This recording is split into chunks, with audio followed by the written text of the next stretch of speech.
In order to convert AC into direct current, we would like to use half-wave rectifier. The half-wave rectifier circuit is made up of, one is step-down transformer. So for the step-down transformer, the input is AC current. So once the AC current passes through the step-down transformer, here that is going to reduce further the voltage 220 to 3 voltage. Now, so we have another component in the circuit, which is diode. This is forward-based diode. Basically, this is going to allow only the positive cycle, and negative cycle it is going to discard. During the positive cycle of the voltage, what happens is it acts as a closed circuit. That means when this diode becomes closed, what happens? The power goes up to here and here as well, capacitor.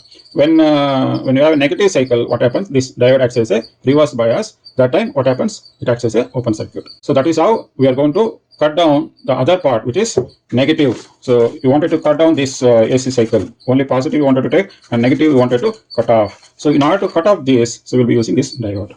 Now, because whatever the waveform we get, which is not a proper format, in order to create a proper direct current, we have used filter capacitor. So in order to make the DC output constant, what we have done here is we have put a filter capacitor here. So this filter capacitor we normally keep in a parallel to this circuit. What this filter capacitor does is, this capacitor charges during positive cycle, that is when diode is in closed setup. When diode is in closed setup, this capacitor is going to get charged.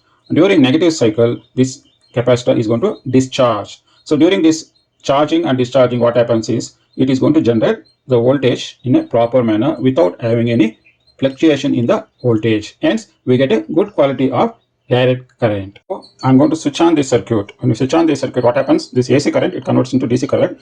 By using the DC current, I can blow up this circuit. So now I'm going to switch on this. You can see this is glowing. That means whatever the AC format which is coming here into the step down, that is converting AC into DC. And we have this kind of format of electricity which creates it using this half-wave rectifier. I hope you guys got a clarity what is all about half-wave rectifier circuit, what are the various ingredients in this half-wave circuit, and how this really works that I have explained in this video. If you guys really like this video, please click on like button as well as share with your friend so that they will also get the benefit out of this video. Thanks for watching this video. Bye for now. Take care.